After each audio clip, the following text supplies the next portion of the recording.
My name is Chris YOUNKIN. I'm the Scholarly Communication Librarian and Assistant Professor of Library and Information Science at Southern Utah University in beautiful Cedar City, Utah.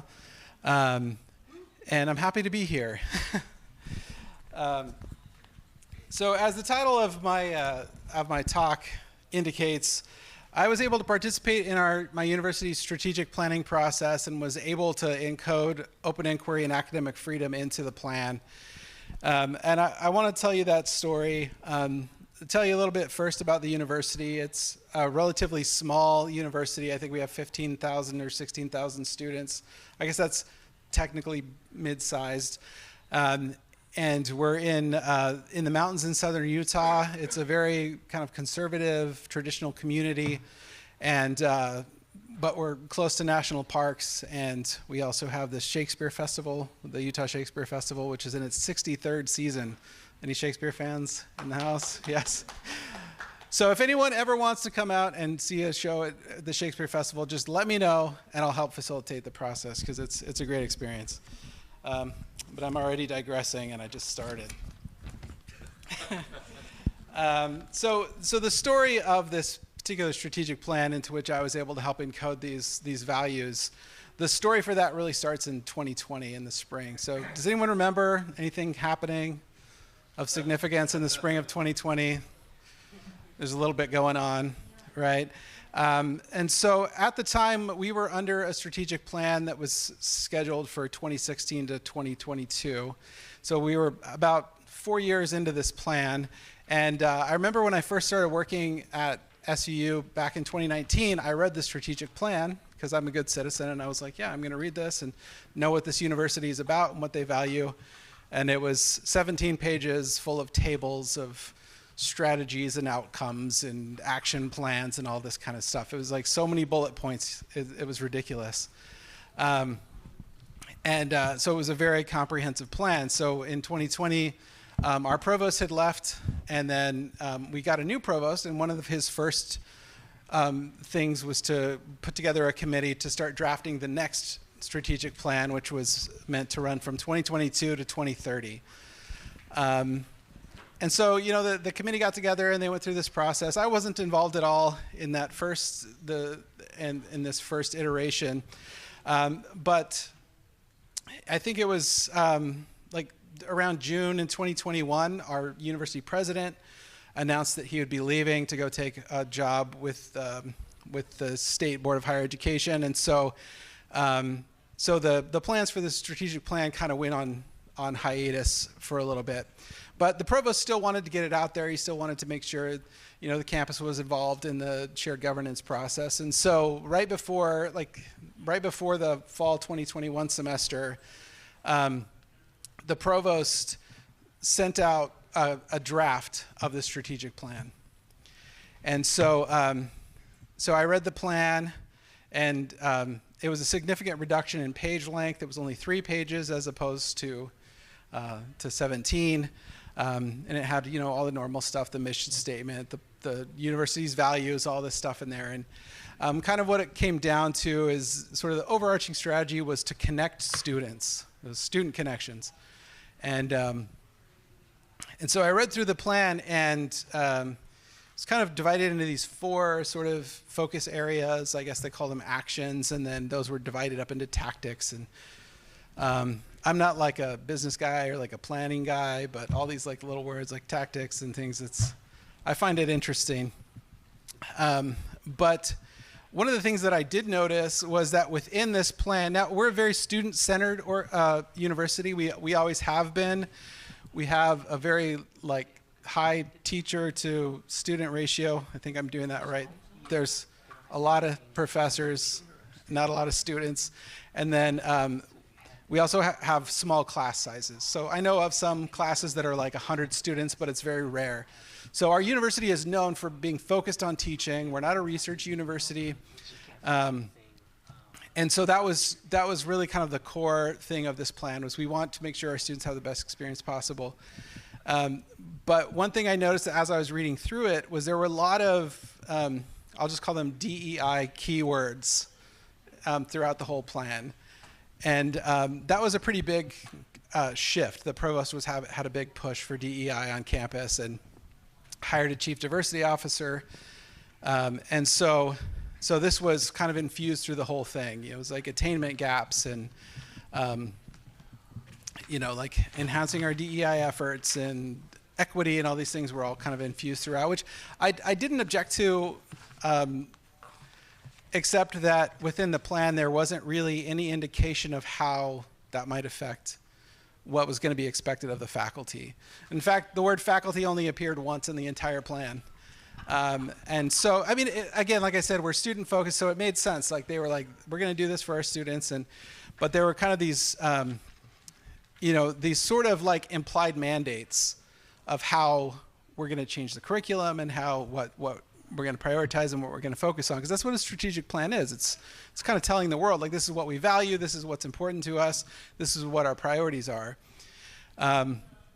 So that plan went out, and the provost had a bunch of listening sessions, and there was some opportunities for feedback, and there was actually a form, which was anonymous, and it just said, like, tell us what you think, right? Like, and it kind of went through the different areas.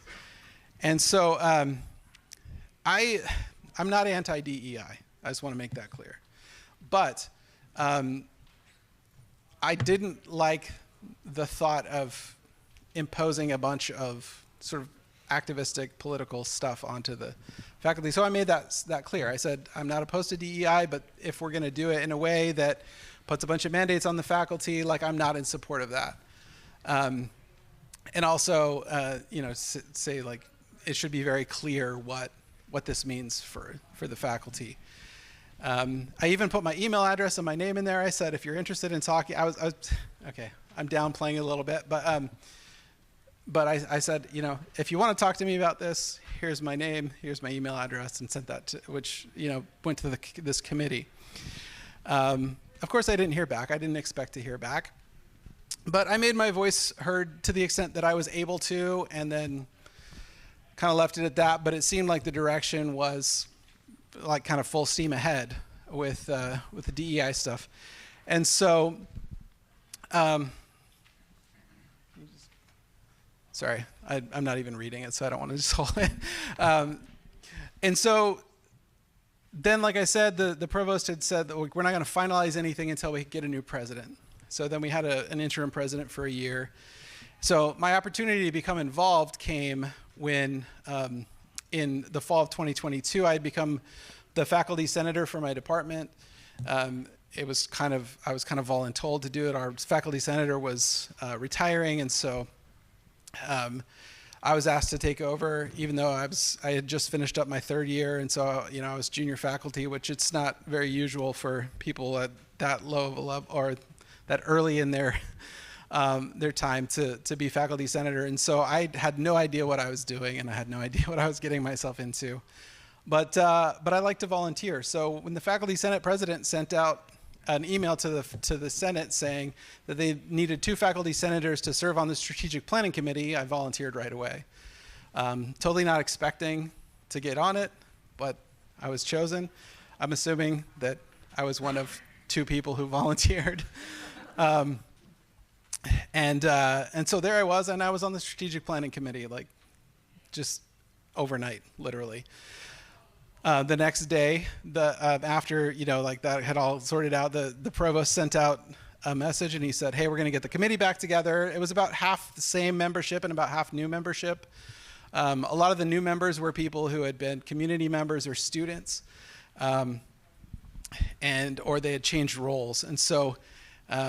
So I kind of squeezed my way in there, and I was like, I'm gonna, prove that I'm a good faculty member. So I participated a lot in the process, but a lot of it was just like wordsmithing and copy editing and that kind of stuff. But the work of that second iteration of the committee was pretty short. I think we started in like October and we ended in early December. And because we had a new president, and because every president has their own priorities,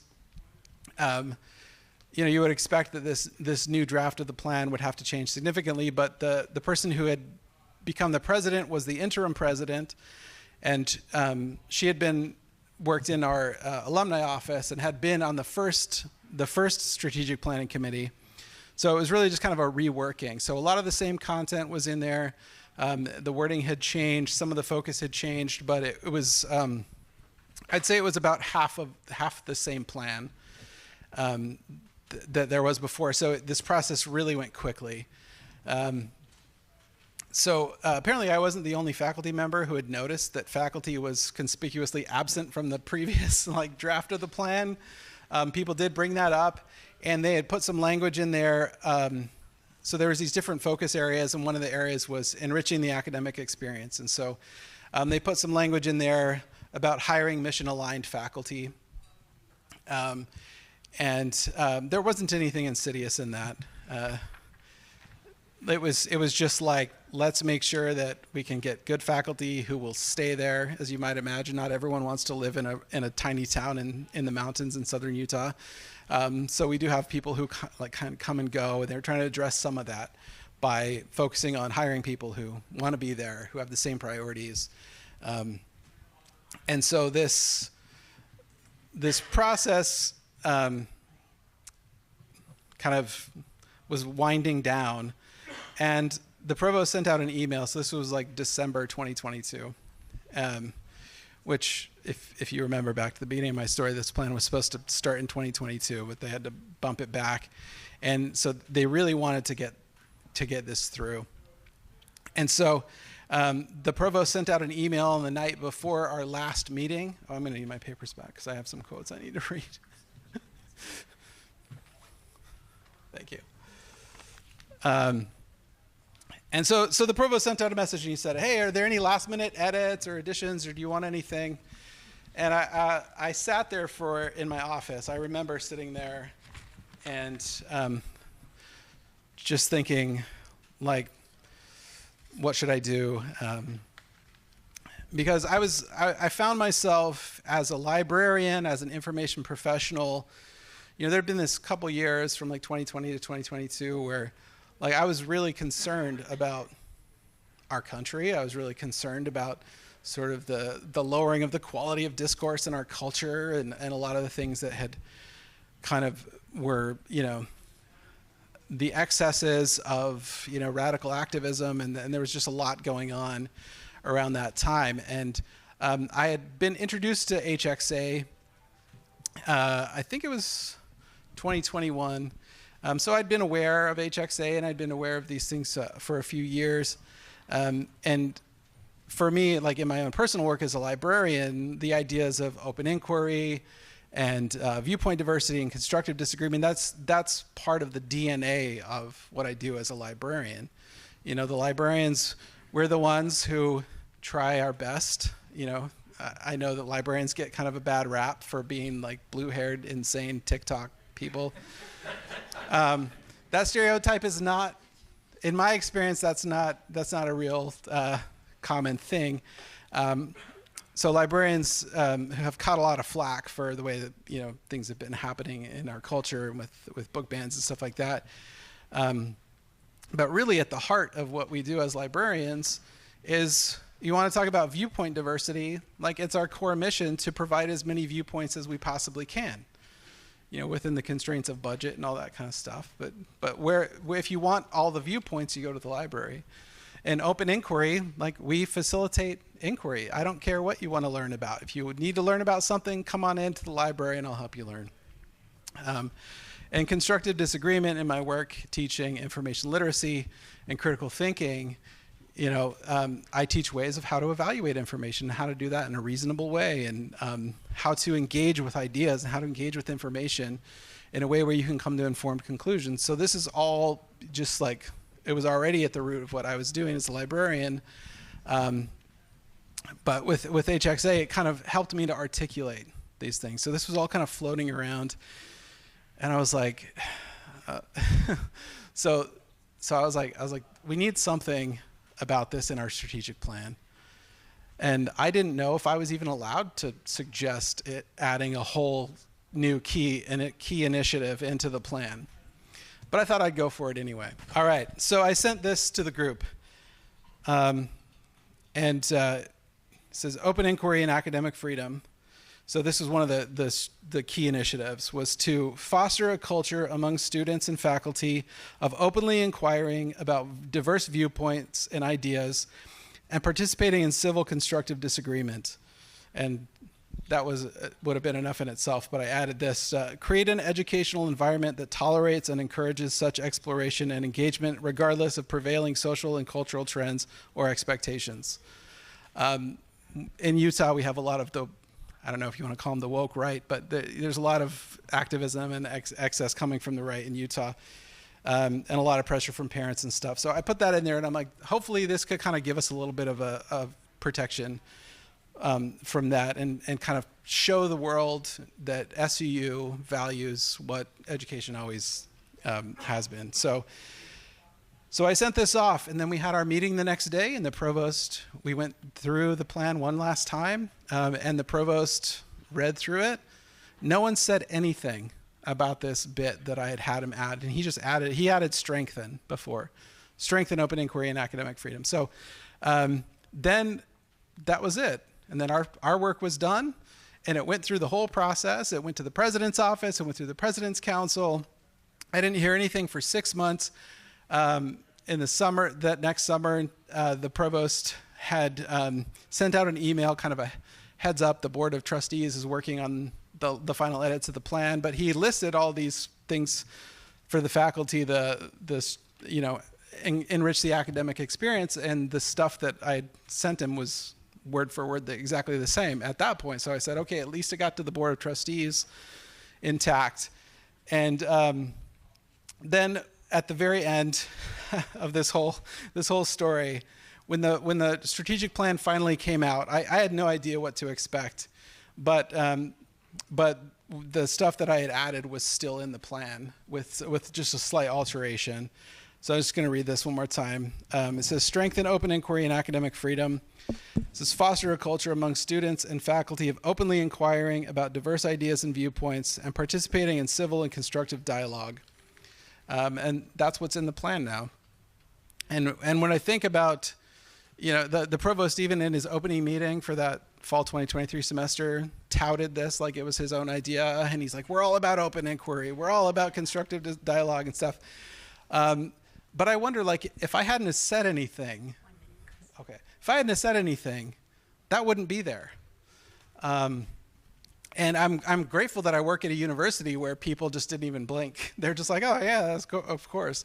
It seemed like this was obvious, but we live in a time where what seems like it should be common sense and what should be obvious isn't anymore. And it feels like being at this conference, I'm finally around other people who have that same kind of common sense that I do. And so I don't really have a moral of the story, but I was scared to do this, and I did it, and it worked out. And now I have a good rationale for forming an HXA community at my university, so they can't tell me no. All right, thank you.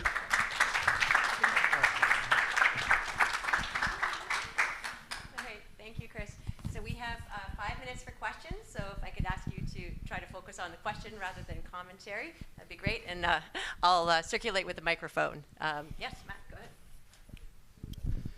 First off, congratulations, and when you do get your HXK community, let me know. I'm from the University of Wyoming, and we have several Mountain West collaborations that we would love you to definitely be part of. So my question was just kind of related. I'm also at a public school in a red state, and it's been my impression that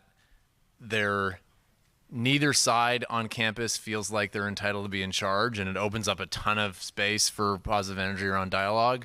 Are you seeing that too on your campus in the last year or so, maybe? Well, in the last 2 years, we've had some pretty substantial government overreach in Utah. I'll just say that. And so the people have kind of been putting their heads down and hoping for the best. So like the plan, like it hasn't really like bore fruit in any noticeable way, but it kind of already aligned with the way we were. But I guess one big thing is now it's illegal to have DEI. So all the DEI stuff has been kind of just like scrubbed. We have a version of that too. Yeah. So I mean, I can't say that I've seen any direct like fruits born from it, but we already have a pretty good culture. Cool. Thanks.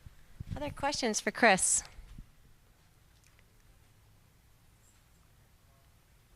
Just another congratulations. Oh, thank you. Oh, you have a question, Brad? I have a moral of the story. I don't even mind. I have a moral of the story. Oh, That's for the recording. I'm so sorry. Yeah. Okay, sorry. Yes. I mean, the moral is you got to show up, right? To win, right? Right? You just got to do it. And it's a lot easier, I think, than people make it out to be. Yeah, I was scared for nothing. I just put it out there. And I also just like stole from HXA, like almost word for word. I borrowed. But great artists steal, so I can say that I stole. Yeah.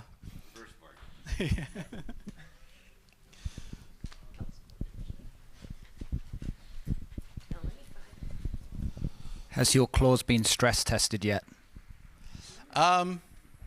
No. I mean, I think when it kind of came about, it was like the provost made it already like pretty clear that like that is like the core of what we do. And as far as free speech and all those kind of things, like our campus it's very reasonable. The administration is very reasonable. There hasn't been any pushback. No one's saying like, hey, you guys can't have this, you know. At least nothing obvious. But I am going to be talking about this stuff in a class in the fall, and trying to help students to participate in open inquiry and dialogue. And I'm a librarian, so I teach research. And so, but yeah, I don't anticipate, I guess I'm lucky in that way. I don't anticipate any pushback going on. Yeah.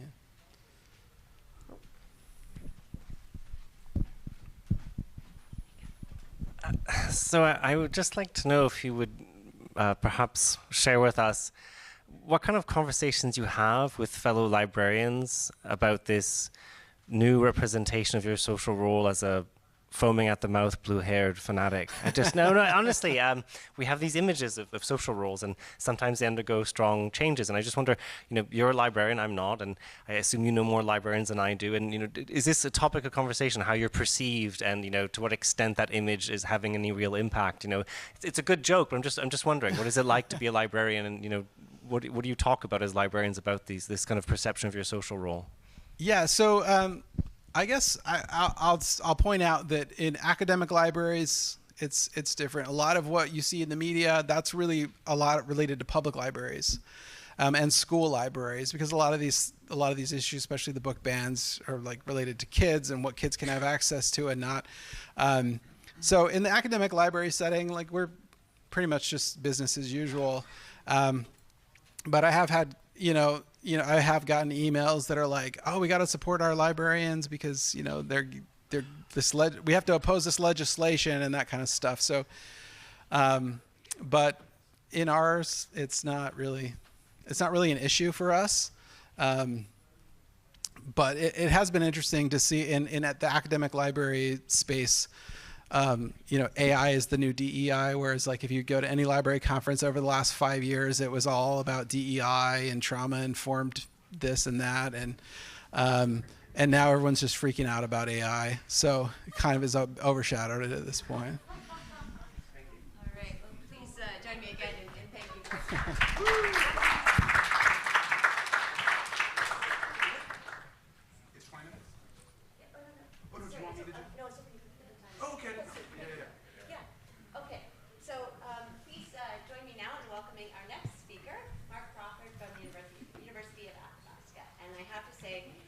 Unfortunately, Mark had a mishap with transmitting his slides, and so he's going to be winging it. But, Professor, you can do this. Thanks. It's on, I think. Yeah. Oh, we're on. We're on. Okay. Yes, I just want to say I have more reason to be scared than Chris did. So, anyway, yeah. The example of, well, first of all, I'm a professor of political science at Athabasca University in Alberta, Canada, which is a different place, a different juncture in which the issue of academic freedom coming under pressure arises. And the issue I'm looking at is sort of whether whether we should somehow try to resist or avoid the government bringing in academic freedom legislation. The Alberta is governed by a United Conservative Party government. It's kind of its political strategy is kind of an unusual hybrid of somewhat populist, slightly MAGA-influenced populist conservatism married to a strategy of emulating Quebec sovereignty. So they're trying to maximize a provincial jurisdiction and reclaim what they see as sort of federal incursions into provincial jurisdiction by doing a number of things. And one of the things that the Minister of Higher Education in Alberta has been instructed to do something about is academic freedom. So, for example, if academics in Canada, one of the things that the Premier of Alberta has complained about is that academics get funding from the federal government, and that, you know, for their research grants, and that actually constitutes a kind of intrusion into into provincial jurisdiction, and that the feds should stay in the lane. So, and of course, they're also very conscious of what they see, not completely unfairly, but as the preponderance of quote unquote woke progressive political views on campus, in classrooms, and to some extent in university policies. So it's quite possible that legislation will be coming forward. It hasn't been announced, but there's only a couple years left well, two and a half years left in this government's mandate. So anyway, I wanted to look at what I refer to as the system of protection of academic freedom as it currently exists. And in Canada, because universities are primarily a matter of provincial jurisdiction, labor law is also a matter of provincial jurisdiction, so it tends to fall upon academic freedom often tends to be determined through collective bargaining. And in fact, most of the universities in Alberta, the public universities, all have collective bargaining agreements with academic freedom being one of the rights that have been bargained for in the collective agreement. So the reasons for thinking that we should not rely upon collective bargaining as much as we have, besides just the impressions of the government and so forth, have been voiced by conservative academics. One very good presentation of that was made, I think, here last year, wasn't it, with Eric Kaufman, The Third Awakening? Anyway, Eric basically says that the predominance of woke ideology is basically a cultural revolution that is so entrenched that that it's resulted in, I think, what he calls a cultural socialist loop, or a vicious circle, or what was his? Oh, he called it the cultural socialist doom loop. So, in which, you know, you have increasingly woke faculty with explicitly DEI hiring practices, the discouragement of conservative students to go into academic careers, resulting in fewer good conservative candidates. And so you know, so that there's really no way to break this vicious circle, this doom loop, without, and he actually applies this to other institutions, not just universities, throughout all Western societies, I think. And he actually has a good deal of data to kind of back up, you know, how some of the arguments he makes. But anyway, he sees this statutory intervention is being absolutely essential, the explicit entrenchment of liberal values. So that's kind of the macro level statement of the issues and what are the perceived problems. My concern is more with the solution and the potential surrender of institutional autonomy and the idea that we might be surrendering too much. Now, I mentioned that Quebec is a role model for Alberta, and in this area, also potentially a role model for other provinces. 2 or 3 years ago, Quebec brought in its Bill 32, an act respecting academic freedom in the university sector. It was triggered more or less a kind of well, I don't know if it's fair to call it knee-jerk, but the Premier of Quebec noticed that in the University of Ottawa, a professor had been suspended for using the N-word. Now, that was kind of the specific context, I think, was she was trying to give an example of where you could use the N-word, and I guess it sort of backfired, and a student took exception to it. For some reason, Francois Legault, I guess this had been an issue on his mind, the Premier of Quebec, said, well, that's ridiculous. We need legislation to protect professors in their so that they can at least refer to works of literature and so forth without losing their jobs. Now, the first irony of that is the University of Ottawa isn't even in Quebec, but maybe it was a French language class. Maybe, yeah, it was. Okay, so it makes a certain amount of sense. Anyway, the most controversial section of that act was the one which I suspect Danielle Smith, the Premier of Alberta, would probably like to give our Minister of Advanced Education, which is the power to, quote, order an educational institution to include any element initiated by the minister.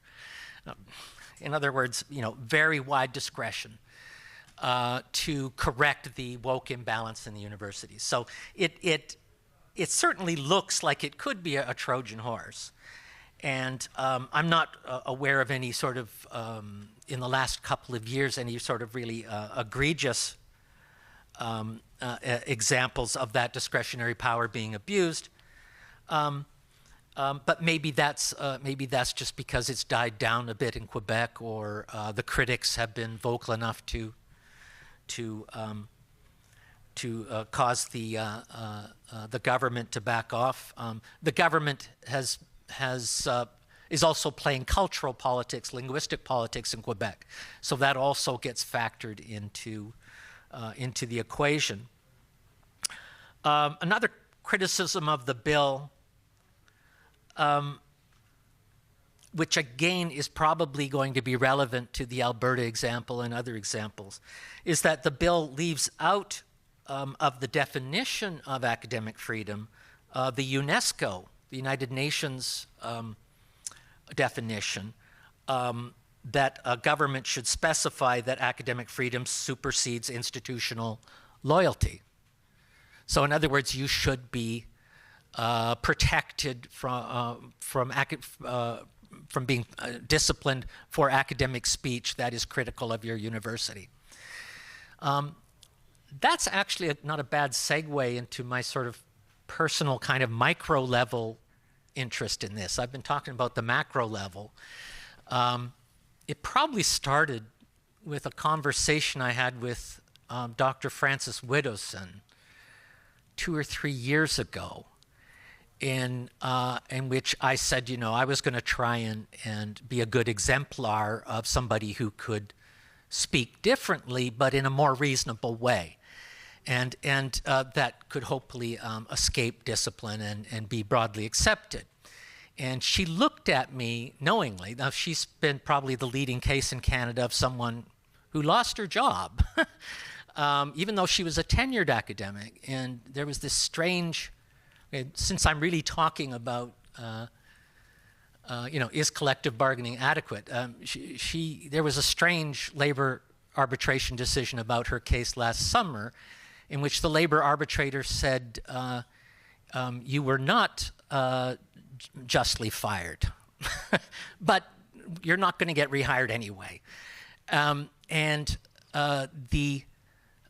this is a kind of an important example of the whole system of incentives I want to talk about. But yeah, they said, the arbitrator said, but you know, this is an irrevocably poisoned atmosphere, and therefore you can't be reinstated.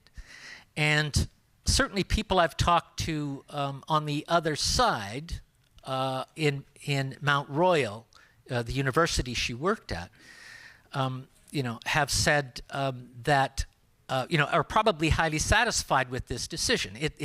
It's what I call an administrative time slice decision. So at a particular point in time, you have a decision that doesn't directly appear to interfere with academic freedom. It sort of says, you know, you behaved unprofessionally in some of your emails, and this was during the COVID crisis when a lot of people were sort of going a bit stir crazy, and she satirized sort of affirmative action programs, and I think she sort of said, well, maybe people with these characteristics should get so many points for being infirm or for being a member of a minority or being a transgendered person or whatever, and she kind of made light of that. I believe there was also another exchange where somebody was saying something unkind to her, and she called somebody else a race hustler, which is kind of a, you know, a nasty way to put forward her theory of rent seeking in the indigenous sector. So, the Aboriginal industry, as she used to call it. So, anyway, that's what I call an administrative time slice solution. I said, so it appears to uphold academic freedom. Too bad you lost your job because you behaved unprofessionally. But, you know, we haven't really lowered our standards of academic freedom. The problem is that, of course, it raises a number of questions. It's not impossible that she could still successfully appeal it, but not in the courts, because the courts are so deferential to labor tribunals in this context. And I don't know if America is like that as it is in Canada. And there's also some issues of admissibility of evidence and so forth in her case. But anyway, what was probably a relief to some administrators at Mount Royal raises a question for me, which is because if you have that kind of a solution, you've reinforced the incentive that people have to, it gives them another a peg to get indirectly what they can't get directly. And the really interesting thing from a personal standpoint about the Frances Widdowson case is that I was arguing with people about her right to keep her job and her right to speak publicly for a couple of years before I even heard about her poisoning comments, because all the people who signed petitions to ban her from public speaking and who were arguing with me on Facebook before I got kicked off the Facebook group for Alberta University professors, they were complaining about her legitimate speech, her historical materialist theory of Aboriginal policy, and she basically says, well, you know, we apply rent-seeking theories to every other sector in society. It certainly applies to the Aboriginal industry, and a lot of what the Indigenous First Nations are doing is motivated by this desire to extract money essentially from the state. And she also, you know, has a theory about that decenters culture, basically, and emphasizes stages of economic development, and says that we're all guilty of being culturalists, you know, in the universities. And I find it kind of a different kind of refreshing voice to have in the room. But anyway,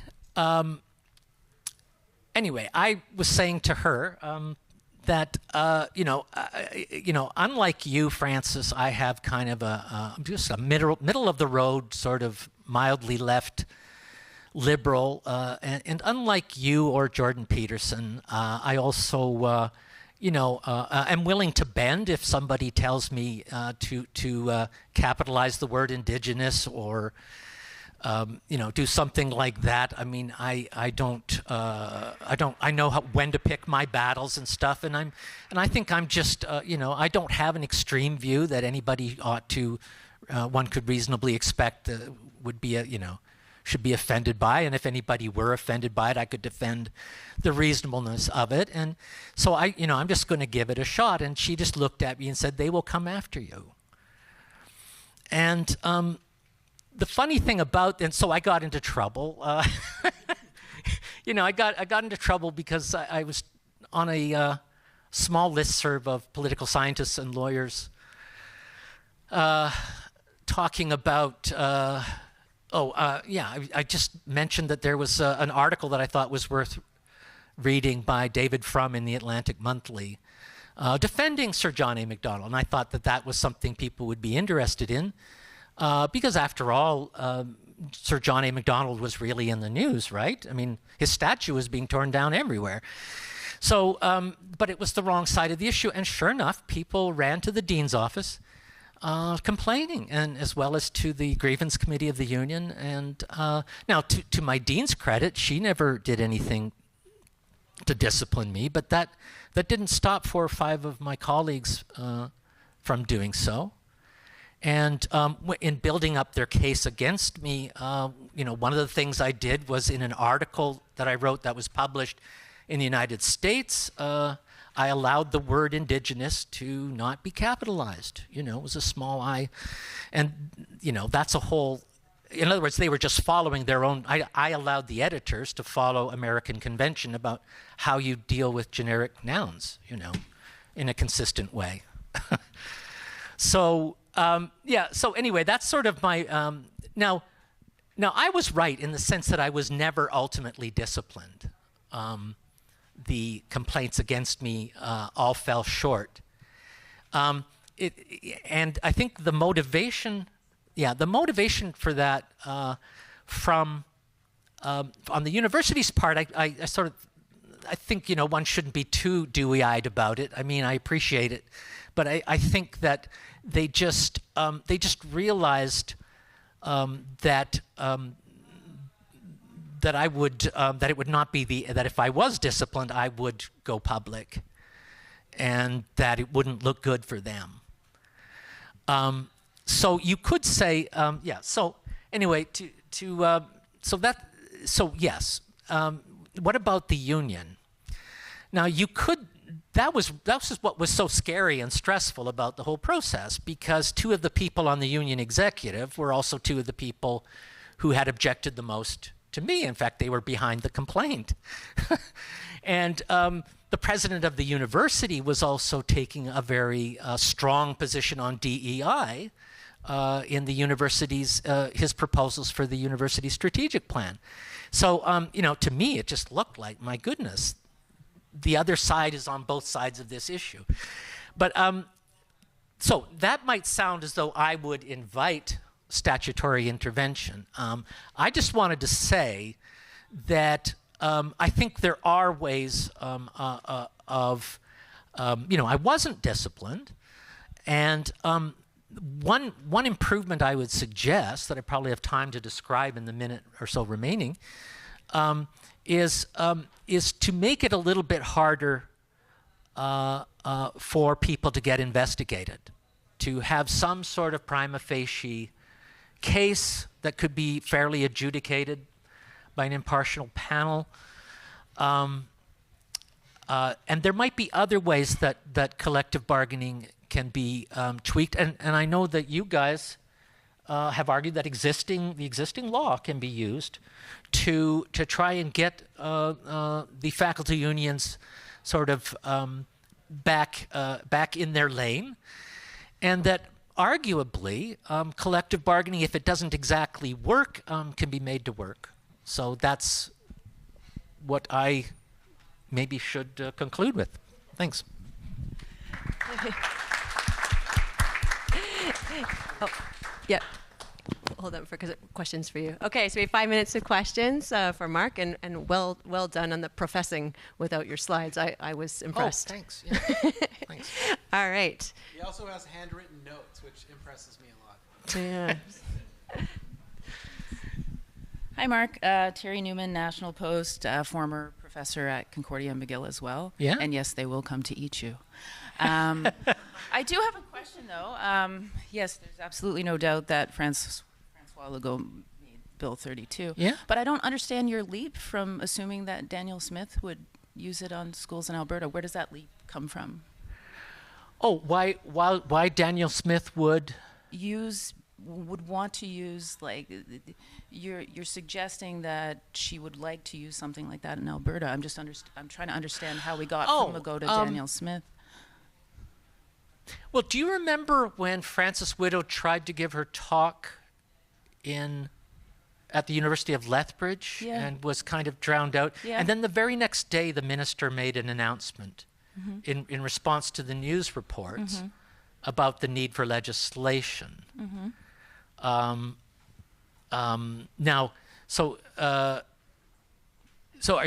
maybe I implied that she would use the kind of same broad discretion that the Quebec Act would do, or would Well, use? yeah, you said the word MAGA. That's why I was kind of trying to get to draw the line for what you meant there. Oh, well, okay. That's a fair question. We don't really know that she would use the same legislation, or that maybe I was being a bit unfair to her. But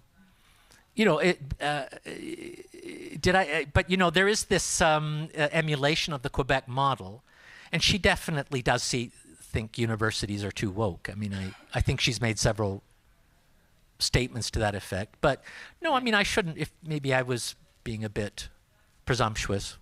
No, I was just curious. Thank you.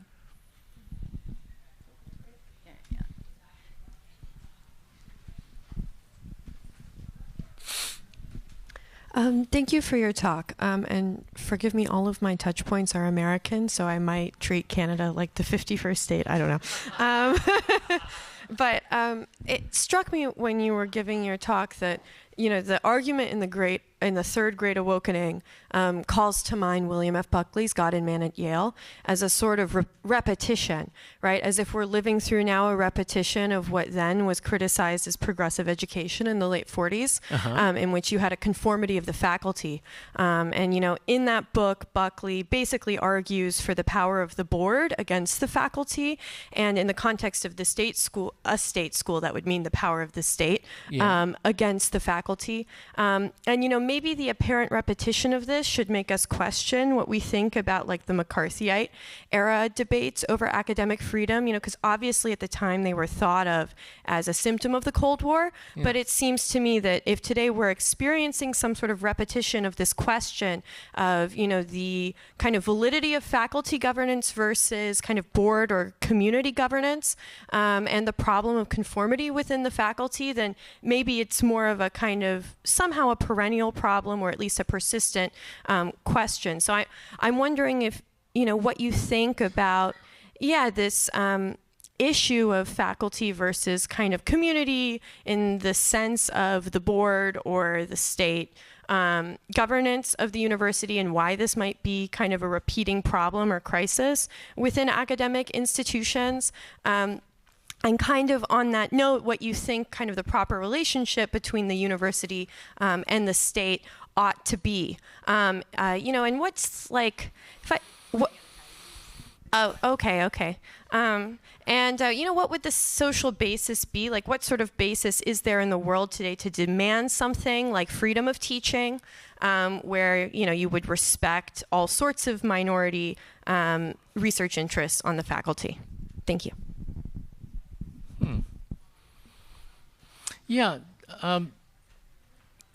There's a lot there. I mean, I guess the point, one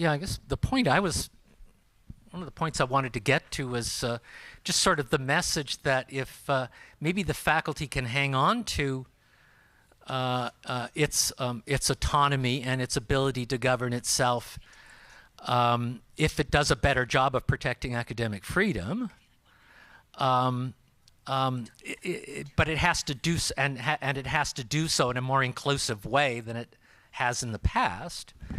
And if we can somehow do that by using the law, putting things in our university strategy, and as I said, maybe tweaking some of the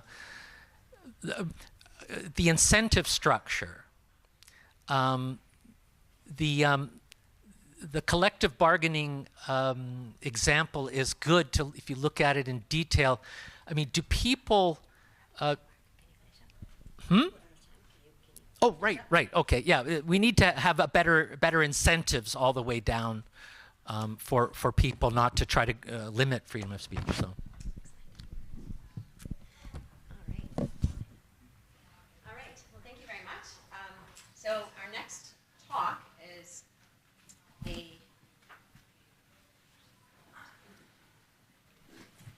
a joint talk by myself and my esteemed colleague, Alexandra LYSOVA.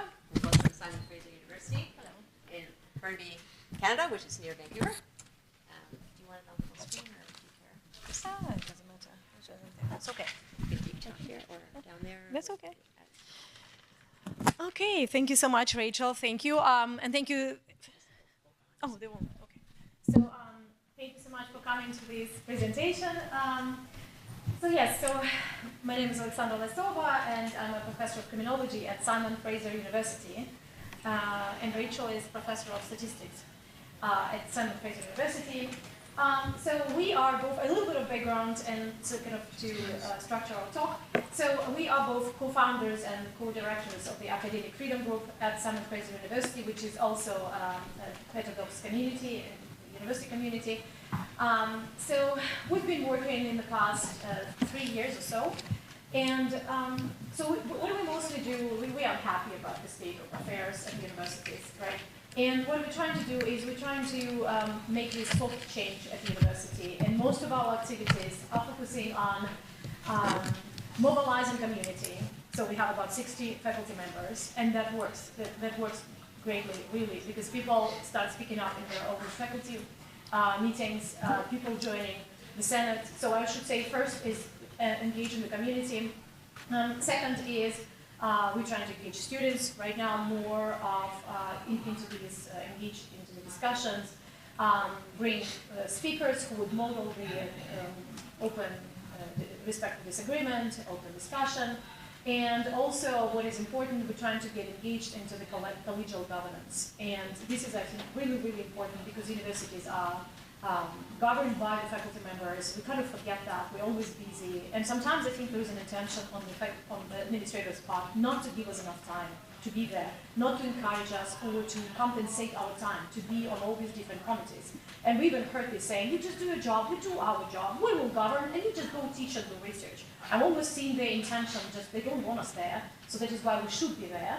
So that is why we're in Senate too. So why law now? You see the title of the presentation, using the law. It's almost like a last resort. And what I think is important is just to make all these changes at the same time. One is to do all these soft changes, and this is really a priority, because if we change the spirit of the community, more faculty members will be on site and on our side basically saying, let's require from the university to follow the academic mission and talk about academic freedom and support the research. That's the win. However, sometimes we stop and we just don't know how to move forward. And this is our last resort. And I think we may use more and more of it if it's needed. So first of all, just to remind you, university mission, real university mission. University mission in Canada is very similar, like everywhere. We try to find more specific one. They don't really have a good language about it. But you can see, for example, two large universities in British Columbia. This is where we're from. The purpose of SFU is basically create a connect knowledge. We talk about training on community for deep understanding. So it's great purpose, very, very pure academic purpose.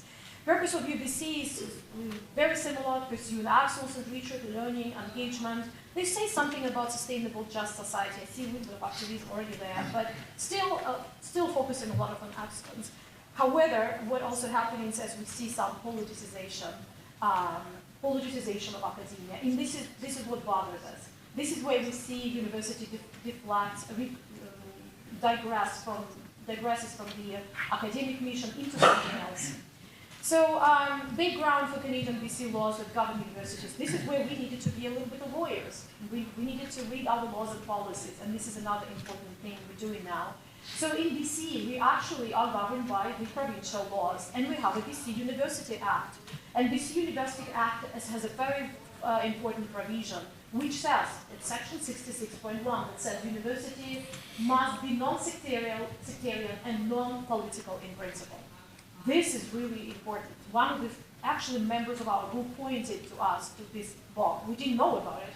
So now it's great that our university leaders know about it and they cite it all the time. So it's different from colleges and institutes in BC that are governed by other laws. It's a BC colleges and institute law. It's different because colleges are directly serving government. So they are directly related, and then they kind of play the role in executing government policies. Universities are not.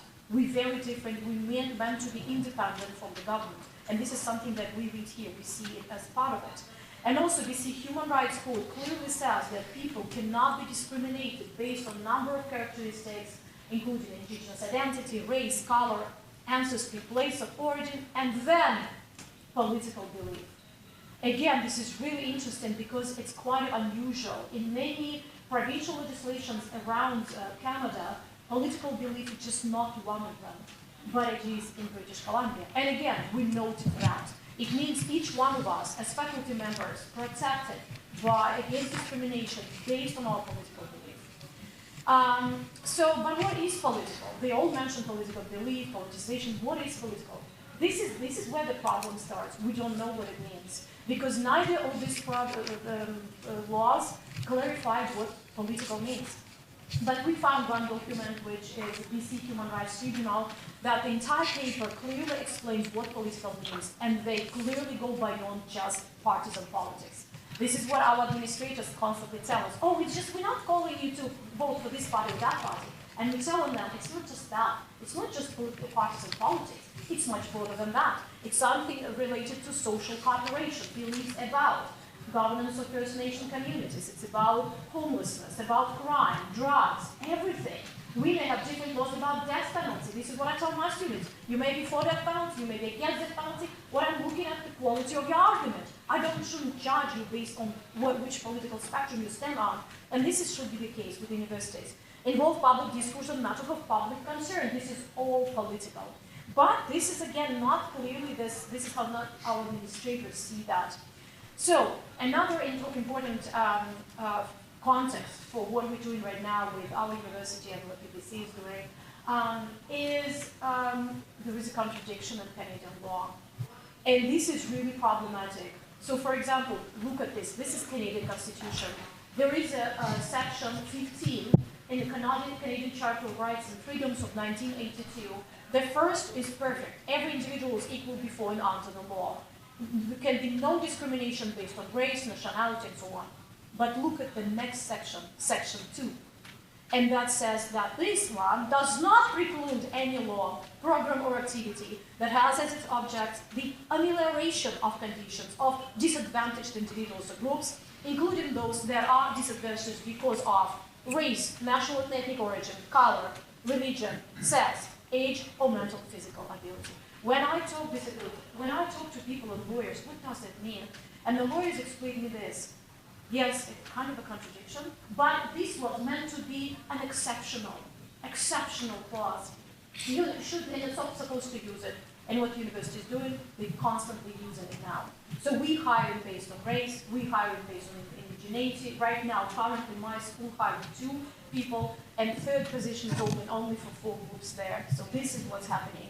And then Employment Equity Act, look at this. They just elaborate what is in the Constitution of Canada because they cite Constitution, they get the messages from there, and then they elaborate in the Employment Equity Act. And then they say that groups, the hiring and promotion may be done and should be done in designated groups, women, Aboriginal people, persons with disabilities, members of visible minorities, in order to increase their representation in each occupational group. So why is this problematic? And then additional laws, you can see this Human Rights Code, again, they also allow discrimination in favor of certain groups and individuals based on sex, sexual orientation, gender identity.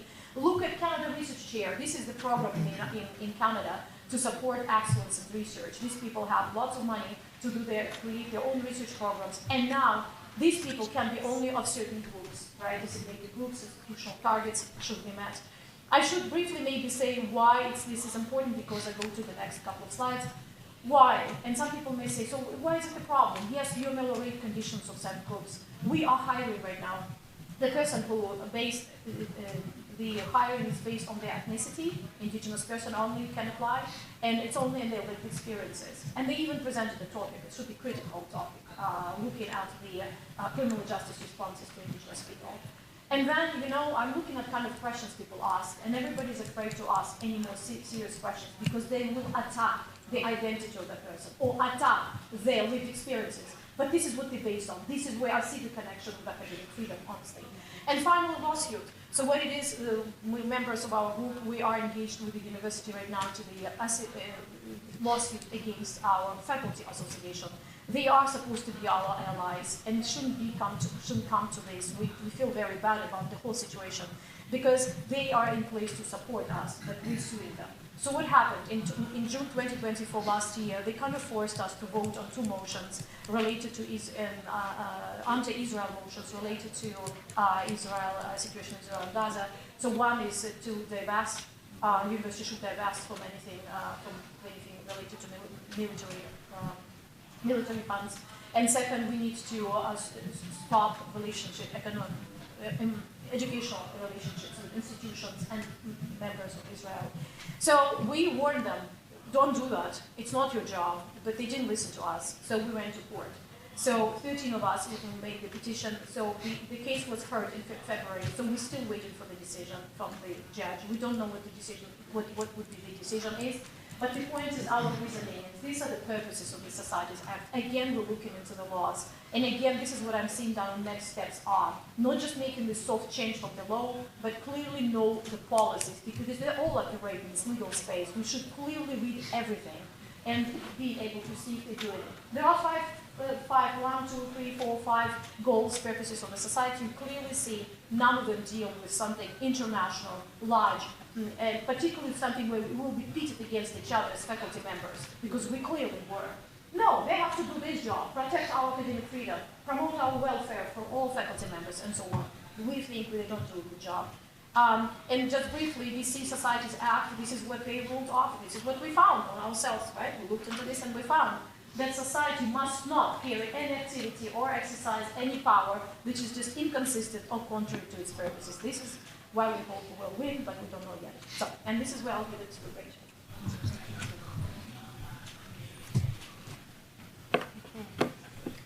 Thanks, Sasha. So I'm going to talk about another lawsuit that's going on at University of British Columbia, which is just down the road from Fraser University. And the spirit of the lawsuit, I think, is very similar. Both lawsuits are essentially protesting politicization of institutions, organizations. The difference, of course, is that our lawsuit is against our faculty association. This lawsuit at UBC is actually against the UBC administration. And so the purposes are very similar, but the relevant legislation is different. So we've appealed to the BC Societies Act, which governs our faculty association, whereas the UBC lawsuit challenges the University Act, which, remember, says that BC universities must be non-political in principle. So this lawsuit was launched by 4 very courageous faculty members and 1 graduate student. One of those faculty members is, am I allowed to indicate who you are? Okay, too late. Brad Everly here in the front row, so thank you, Brad.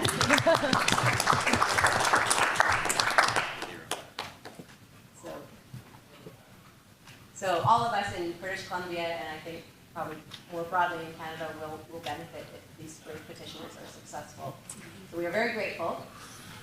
So in this petition, the Oh, and I want to make sure that I'm clear before getting into the details here, that this lawsuit is concerning only alleged political activity by the administration. So unfortunately, it's been widely misunderstood, and these professors have been accused of trying to limit academic freedom, and in fact, they're among the most committed people I know to academic freedom. They are not making any statements about what faculty members or students can say or do. This is only about the UBC administration.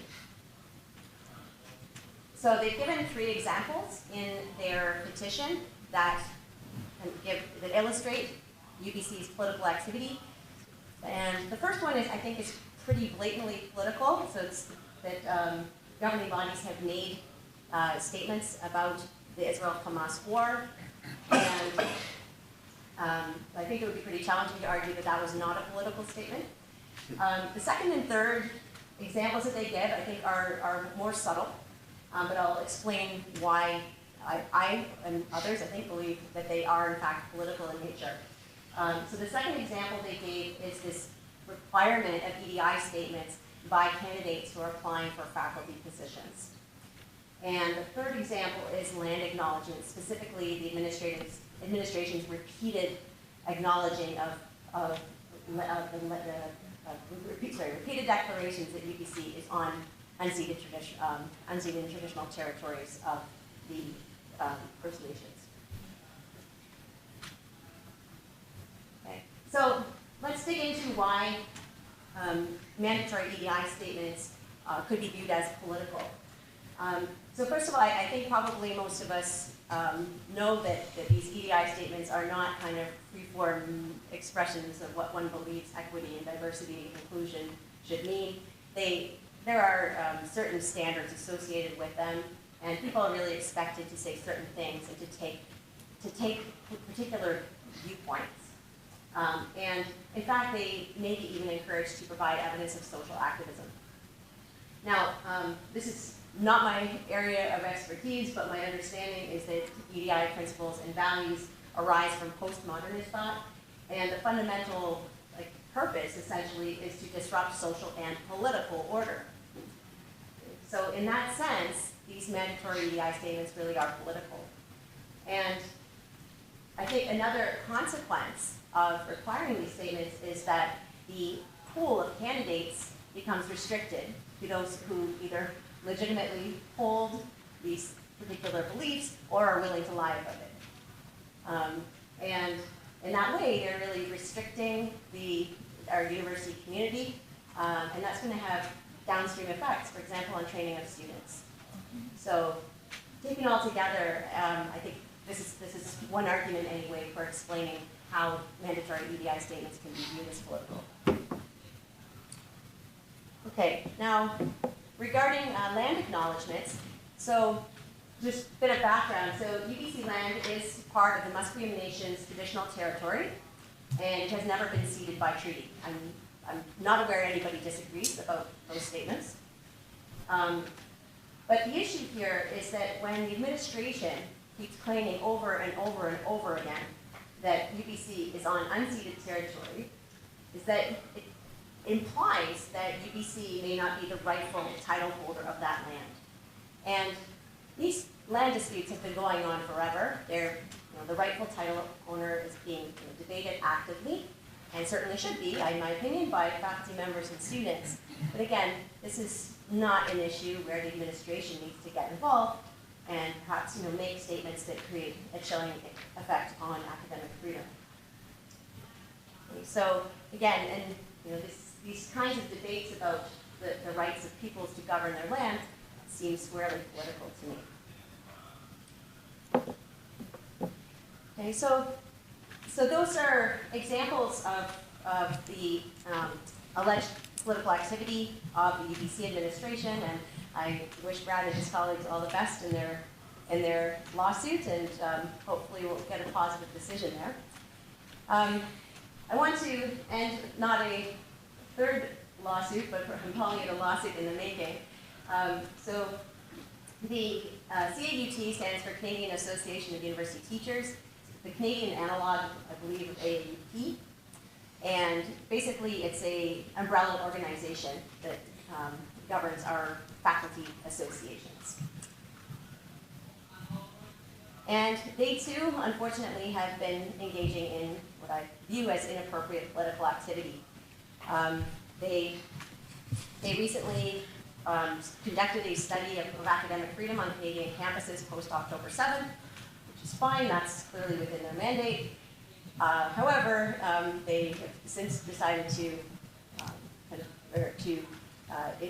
redo the study in a more comprehensive way and to do so through an anti-Israel lens, explicitly, which is really ironic if you think that if you consider that the report is about academic freedom. The second thing, then you should know it's kind of a miracle that there are so many Canadians here in the audience today, because they issued a U.S. travel advisory some months ago cautioning us against all non-essential travel to the U.S. This is essential. This is essential. Be a good one. Yeah. Anyway, thank God we all made it. Good. Okay. And they didn't provide any justification for it. They didn't provide data. And they've never, to our knowledge, they haven't made such travel advisories in the past, except for the odd one again about the U.S. Rarely. So to me, it seemed very clearly to be just an anti-Trump political statement that was designed to kind of scare academics into joining the U.S. boycott that is currently quite popular in Canada. And they've got some other political activities as well. But again, when you read their bylaws, it's the same thing. Like they are charged with protecting our academic freedom, with collective bargaining, all the things you would expect from an umbrella organization for faculty associations, all reasonable. And also reasonable is our Canada Not-for-Profit Corporations Act that governs CAUT. Very similar to the BC Societies Act, it says the corporation shall not carry on any activities in a manner contrary to its articles. Right? So all these, I'm not a lawyer, but I'm plain reading of these laws. They're all saying, I think, very sensible things. And I think that, just to conclude here, that's been our experience, that the laws that are on the books in our jurisdiction seem quite reasonable. They've got good language to protect the mission of the university. The problem is that those laws have not been challenged very frequently, if at all. And so we don't have a lot of case law surrounding them. And so that's really what our goal is here. We're not trying to be antagonistic, getting into all these lawsuits. Really, what we're asking for is that the courts clarify the legal mandates of our institutions and related organization for the purpose of protecting the core mission of our universities and for keeping our executives and administrators' focus narrow, i.e. on facilitating scholarship. Thank you very much.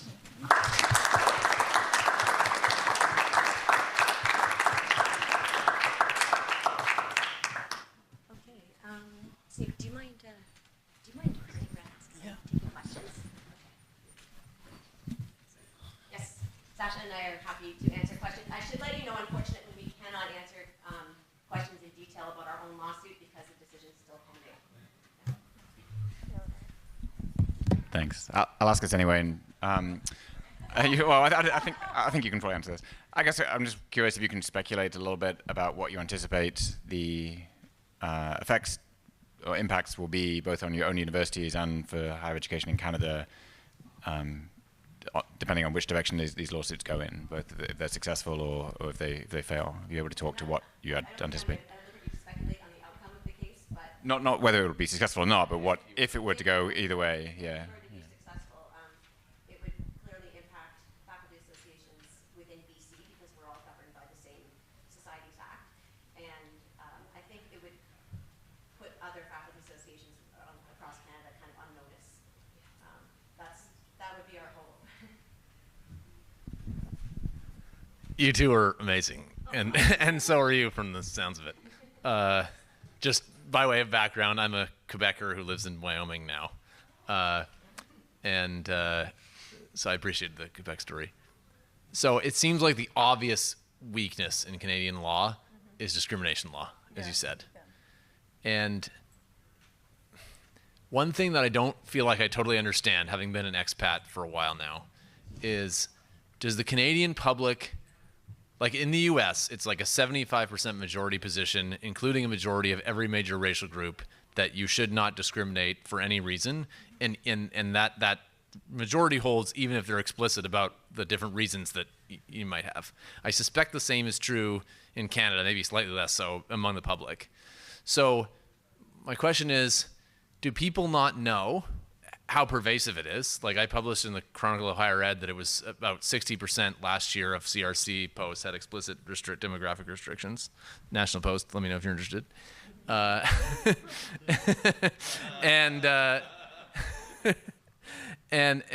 does the public not know how pervasive this is? Is kind of one question.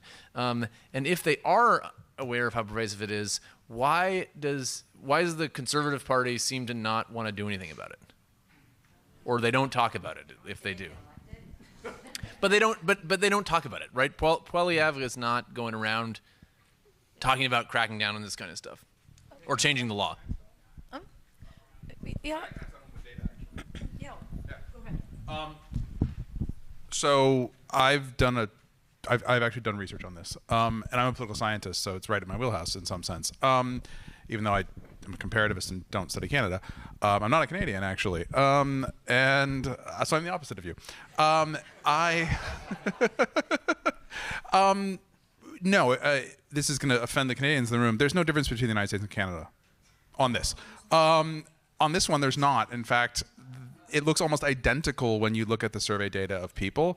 And I ran a survey experiment on just this exact thing. And I presented it last year, actually, here, which is the fact that if you provide information on CRC hiring practices and standard university hiring practices, and if you provide it with neutral language that is purely descriptive, or if you provide it with advocacy language to Canadians, and it's a national representative sample of Canadians, like 1,500 responses, it's a good one.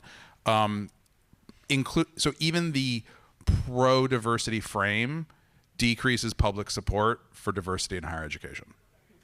Yeah, there's really no meaningful difference on this matter between Canada and the U.S. So why aren't all the news outlets publishing how pervasive and explicit this is? They do. Or why are the governments not doing it? It's not a super highly politically salient issue. I can tell you we do, and at National Post. And the issue is Globe and Mail, which is like, formerly kind of center-right paper, it used to think of itself, won't touch these issues. And Toronto Star, which is very left, also won't touch these issues, right? So we talk about it, we beat that drum, but also the history of conservatism in Canada is not very strong. Our paper is actually not that old, it's the youngest.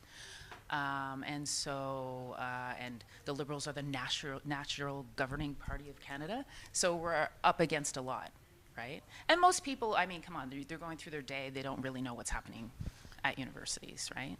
Unless it affects them personally. They might hear a story there and there, but then they go, oh, it can't be that bad, kind of thing. So, yeah.